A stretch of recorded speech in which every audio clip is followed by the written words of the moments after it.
welcome back to my channel bersama gue Diva Amanda. Kali ini kita bakal belajar materi fisika tentang termodinamika. Stay tune ya. Pada slide pertama, kita akan mempelajari tentang hukum pertama dari termodinamika, yang berbunyi, energi tidak dapat diciptakan ataupun dimusnahkan, melainkan hanya bisa diubah bentuknya saja. Ngomong-ngomong tentang energi pada hukum 1 termodinamika, ini masih ada kaitannya loh dengan energi dalam. Apa sih itu energi dalam? Energi dalam adalah semua energi yang dimiliki oleh tiap molekul gas. Kita bisa melihat di sini adanya diagram antara kalor dengan usaha. Jika kalor masuk ke dalam sistem, maka kalor tersebut akan bernilai positif. Dan dari sistem tersebut akan dihasilkan usaha yang bernilai positif juga. Tetapi, jika usaha yang masuk ke dalam sistem, maka usaha tersebut bernilai negatif, yang kemudian dari sistem tersebut akan dihasilkan kalor yang bernilai negatif juga. Untuk mencari energi dalam atau delta U, kita bisa mencari dengan mengurangkan kalor dengan usaha. Kita analogikan seperti ini. Delta U atau energi dalam, kita misalkan dengan energi yang ada di dalam tubuh kita. Kalor, kita misalkan asupan makanan sehari-hari yang kita makan, sedangkan W atau usaha kita misalkan dengan aktivitas yang kita lakukan sehari-hari. Jadi, untuk mencari energi yang ada di dalam tubuh kita hanya perlu mengurangkan asupan makanan yang kita asup sehari-hari dengan aktivitas yang kita lakukan setiap harinya. Itu hanya analoginya saja ya, supaya kita dapat mudah untuk mengingat rumusnya. Di sini kita melihat adanya balon. Jika kita meniup balon, maka balon tersebut pasti akan mengembang dong volumenya. Kenapa sih? Kok bisa kayak gitu? Karena gas yang kita tiupkan dari mulut kita ke balon tersebut, maka gas tersebut akan mendorong dinding balon tersebut keluar, yang artinya gas tersebut akan melakukan usaha keluar. Jadi, jika balon ditiup, maka volumenya akan bertambah, yang artinya gas tersebut melakukan usaha keluar. Kita juga pernah dong melihat adanya balon yang kempes. Kenapa sih kok balon bisa kempes? Karena lingkungan tersebut melakukan usaha terhadap balon, jadi gas tersebut keluar dari balon tersebut. Makanya volume balon tersebut akan berkurang.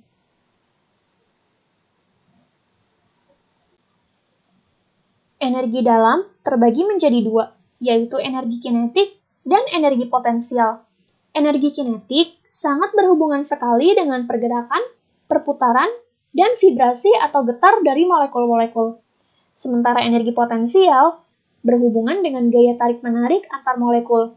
Energi potensial biasanya tidak dianggap karena nilainya terlalu kecil.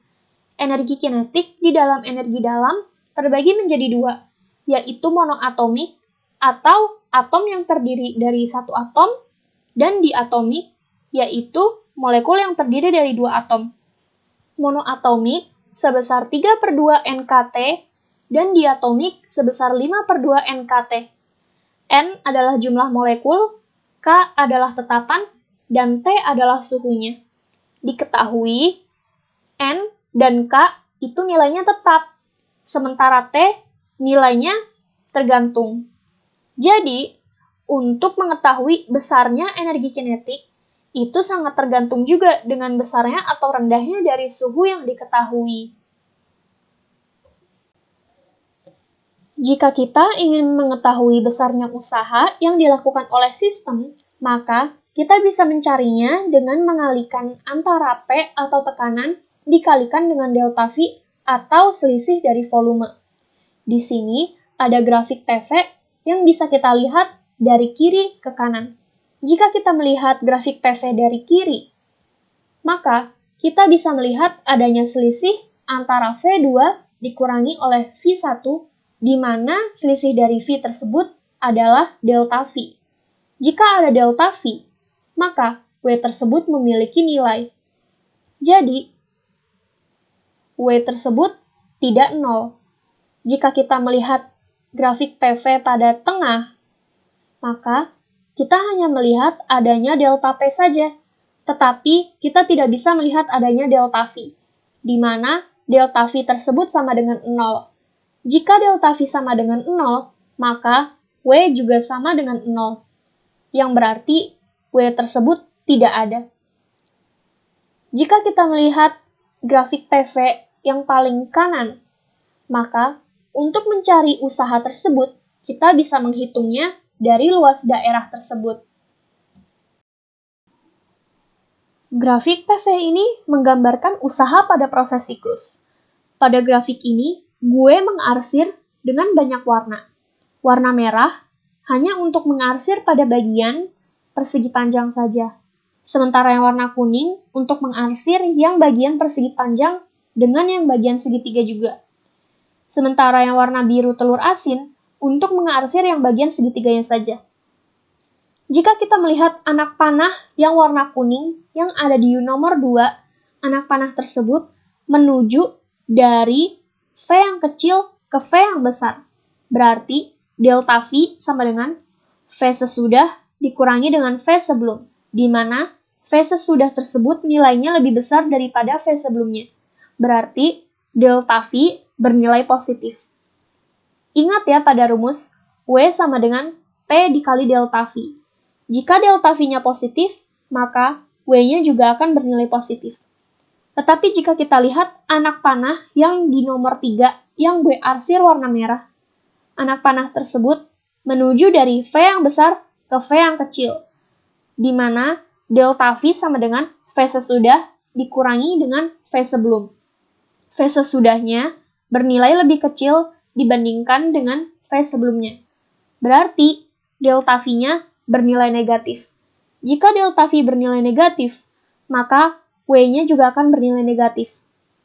Jika kita melihat anak panah yang warna hijau atau yang warna biru telur asin di nomor 1, itu kita tidak ada melihat perbedaan V, di mana delta V sama dengan 0.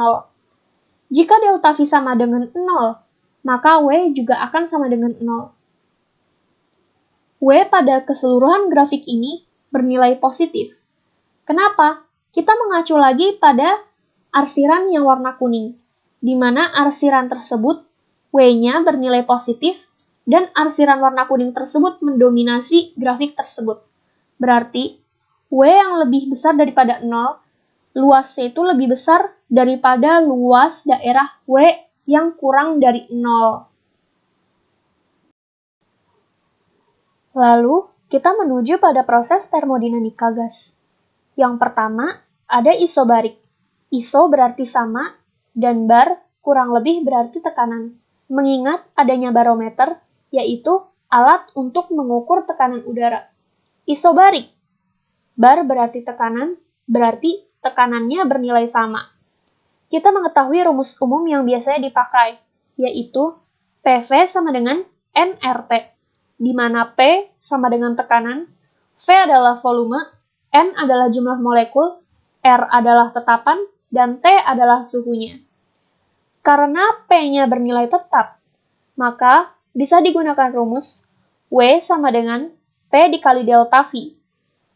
Karena ada nilai W, berarti kita bisa juga menggunakan rumus delta U sama dengan Q dikurangi oleh W. Di sini adalah grafik PV pada isobarik. Pada grafik, kita tidak melihat adanya delta P, di mana P tersebut bernilai sama, dan kita melihat adanya perbedaan nilai antara V, berarti terdapat delta V. Untuk mencari usaha dari grafik tersebut, kita bisa menghitungnya dengan cara menghitung dari luas daerah grafik tersebut. Lalu yang kedua ada isotermal. Iso artinya sama, dan thermal artinya suhu. Maka, suhu atau T tersebut bernilai sama, dan delta T sama dengan 0. Rumus yang biasanya diketahui yaitu PV sama dengan nRT.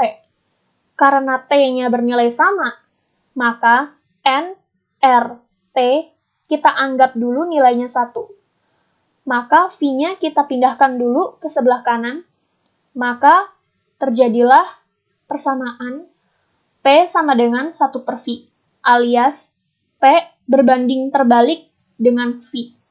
Untuk mencari usaha pada isotermal, bisa diketahui dari N, R, T dikali ln V2 per V1. Rumus umum yang biasanya diketahui juga adalah delta U sama dengan 3/2 dikali N dikali K dikali delta T. Karena delta T-nya 0, maka delta U sama dengan 0. Rumus umum yang biasa diketahui juga adalah delta U sama dengan kalor dikurangi oleh usaha.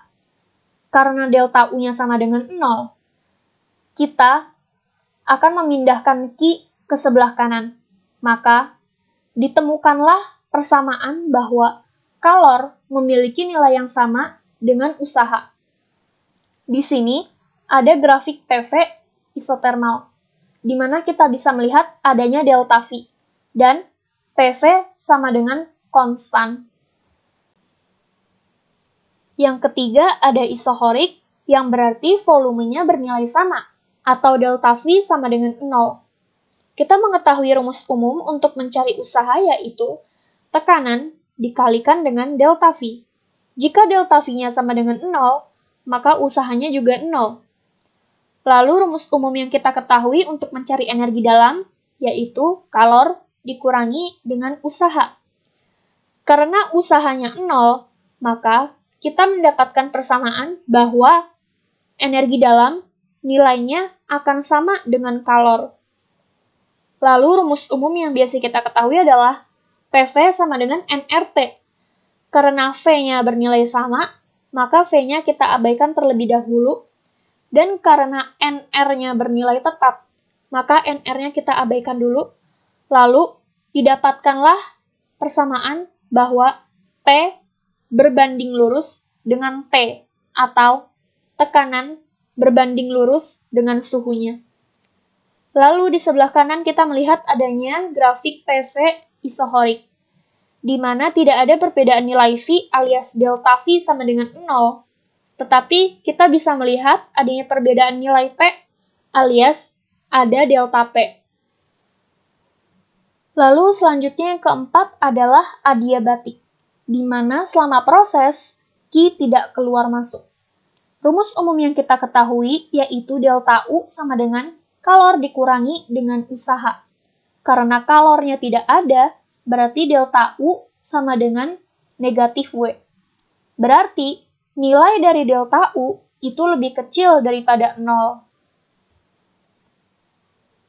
Contoh adiabatik yaitu hah dari mulut dan huh untuk meniup makanan. Coba kalian letakkan telapak tangan kalian di depan mulut kalian, dan kalian praktekkan antara hah dan huh. Rasakan perbedaannya? Pasti yang hah terasa lebih panas dan yang huh itu terasa lebih dingin kan di telapak tangan kalian. Kenapa sih bisa begitu? Karena yang hah, volume udara yang dikeluarkan tetap.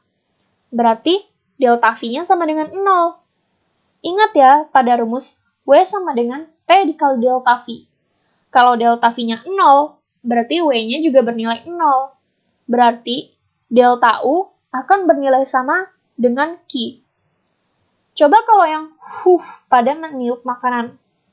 Gambar di samping adalah contoh gambar pada penerapan huh pada meniup makanan. Kita bisa melihat di ujung gambar tersebut terjadi pembesaran volume. Berarti delta V-nya ada. Jika delta V-nya ada, berarti W-nya juga ada. Delta U sama dengan Q minus W. Menjadi delta U sama dengan minus W. Kenapa bisa begitu? Karena proses huh terjadi dengan cepat dan merupakan isolator. Delta U sama dengan 3/2 N dikali K dikali delta T. Diketahui pada sebelumnya, delta U sama dengan negatif W. Berarti nilai dari delta U akan kurang dari 0. Mengacu pada rumus delta U sama dengan 3/2 N K delta T, maka jika delta U-nya kurang dari 0, berarti delta T-nya juga akan kurang dari 0.